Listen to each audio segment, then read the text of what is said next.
tous, alors aujourd'hui je vais vous présenter un outil pour piloter vos candidatures, que ce soit pour de la recherche d'alternance, de stage, d'emploi. L'enjeu c'est de pouvoir suivre les candidatures, centraliser donc les offres et en fait suivre euh, l'évolution des échanges, des recherches facilement en un seul endroit. Donc pour qui ça s'adresse? Pour ceux qui cherchent, donc, comme j'ai dit, une alternance, un stage, un emploi, si vous souhaitez centraliser les offres, mais aussi les notes d'entretien, générer facilement des lettres de motivation et aussi garder un historique des échanges avec les recruteurs. Et comme ça, vous pouvez relancer aussi facilement par mail parce que vous voyez euh, les dates auxquelles vous avez postulé, auxquelles vous avez eu des retours. Et donc, vous pouvez facilement relancer si vous voyez que ça fait un certain moment que vous n'avez pas avancé sur une offre en particulier. Donc là il y a la page, voilà, la page d'accueil où vous avez la petite introduction, cette fameuse présentation vidéo et ensuite un guide étape par étape que j'ai mis à l'écrit. Donc n'hésitez pas à le relire aussi à tête reposée. Donc première chose, c'est paramétrer les modèles de lettres de motivation. Parce que comme j'ai dit, vous pourrez les générer. Donc là, vous pouvez mettre donc, des titres pour chaque lettre. On peut très bien en ajouter un nouveau. Donc il y a business développement, transformation digitale, chef de projet, par exemple product manager. Et donc là, vous pouvez inscrire vos coordonnées. Peut-être que vous avez euh, deux coordonnées différentes. Si vous avez votre père, votre mère qui n'habitent pas au même endroit, c'est possible. Donc vous pouvez mettre vos coordonnées personnelles et ensuite mettre le texte. Là j'ai mis un exemple, mais n'hésitez pas à mettre le texte donc, de la lettre. Et donc ça pour chaque modèle. Ensuite, donc ça vous allez pouvoir les réutiliser. Ensuite, vous pouvez importer les offres donc de deux manières. Soit avec l'extension Chrome que je vais vous montrer, soit avec le bouton Ajouter une offre. Alors, pour l'extension Chrome, alors il suffit donc de la télécharger, donc ça s'appelle Coda Browser Extension, et ensuite vous pouvez l'ajouter sur votre navigateur. Quand vous serez donc sur une offre, vous pourrez donc cliquer sur l'extension et ça va vous permettre d'ajouter facilement le titre et le lien dans la bonne table. Donc là, vous sélectionnez bien, il faut bien sélectionner là, on est dans le doc candidature. Donc, dans la table offre, le lien, l'URL, il va dans la colonne lien. Le title, il va dans la colonne titre. Là, vous pouvez bien sûr modifier le titre avant que ça s'ajoute. Enlever des choses, par exemple. Le en alternance aussi, on peut l'enlever. La date, on s'en fiche. Et donc, vous pouvez faire bookmark. Ça, après, ça va se sauvegarder. Donc, pas besoin, si je refais le test, pas besoin à chaque fois de reparamétrer, vous voyez, c'est juste la première fois. Et donc là, en un clic, ça s'est ajouté dans mon tableau de bord chargé de partenariat financier Sherit. Vous pouvez aussi ajouter une offre comme ceci en mettant un titre et le lien de l'offre ici juste en dessous.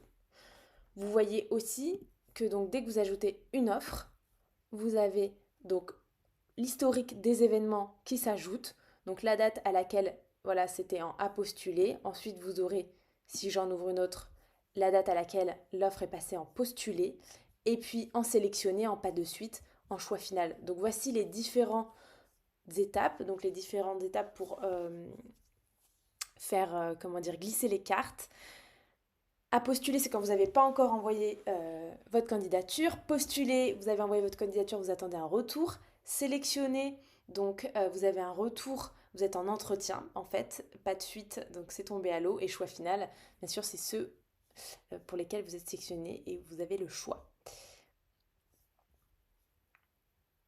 Et donc là, par exemple, chez RIT, j'ai l'événement qui s'est ajouté automatiquement. Je peux donc aussi générer ma lettre de motivation en marquant les coordonnées de l'entreprise. Donc là, je ne les ai pas, je vais mettre au hasard.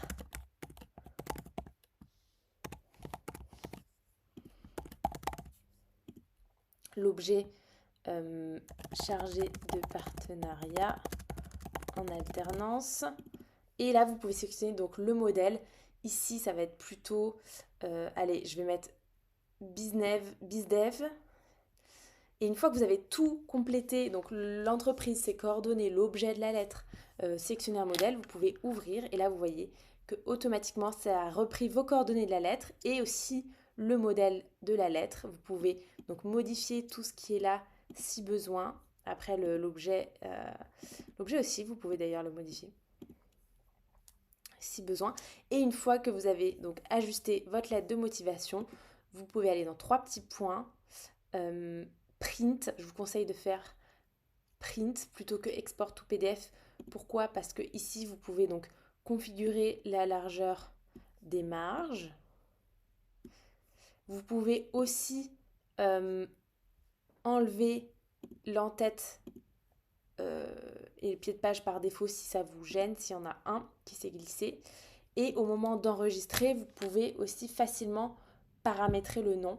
Donc là, par exemple, ce serait lettre motivation share it.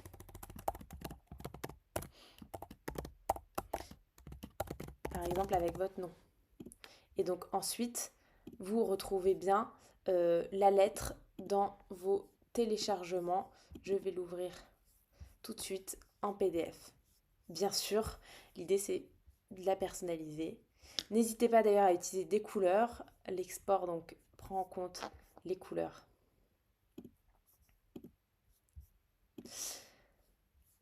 Voilà, et donc si jamais l'aperçu pose problème, il y a certains sites où l'aperçu ne se met pas correctement. Par exemple, ici sur Orange Jobs, on peut donc cacher l'aperçu pour éviter d'avoir un rendu un peu moche. Voilà. Ici, vous avez une petite barre de recherche, bien sûr, pour aller chercher une offre quand vous en aurez pas mal, ça peut être utile. Et puis, dernière chose que j'ai à vous partager, une fois que vous êtes dans les entretiens, donc vous êtes sélectionné, vous pouvez donc ici noter les entretiens que vous faites. En fait, les événements, il y en a qui se mettent automatiquement, donc les à postuler, postuler, sélectionner, pas de suite, choix final. Mais les entretiens, les relances, vous pouvez les mettre manuellement ici. Là, par exemple, j'ai un entretien le 24, mais je peux dire que j'ai aussi un entretien le 30 qui est prévu.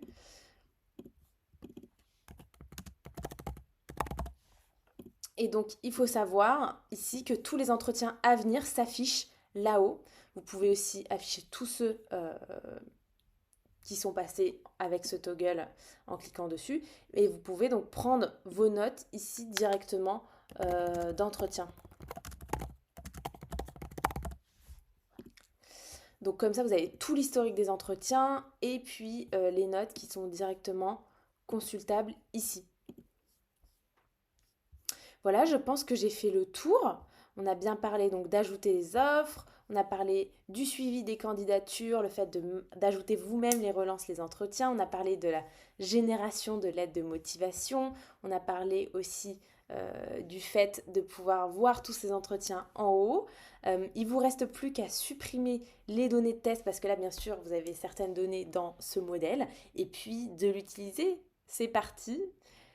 J'espère que le template vous plaira autant qu'à moi. Et puis, n'hésitez pas à mettre vos feedbacks en commentaire. Est-ce qu'il y a d'autres templates que vous aimeriez voir sur cette chaîne? C'est un plaisir d'ouvrir cette chaîne et de vous partager mes modèles sur Coda et peut-être sur d'autres outils bientôt. On se voit dans une prochaine vidéo. Allez, ciao!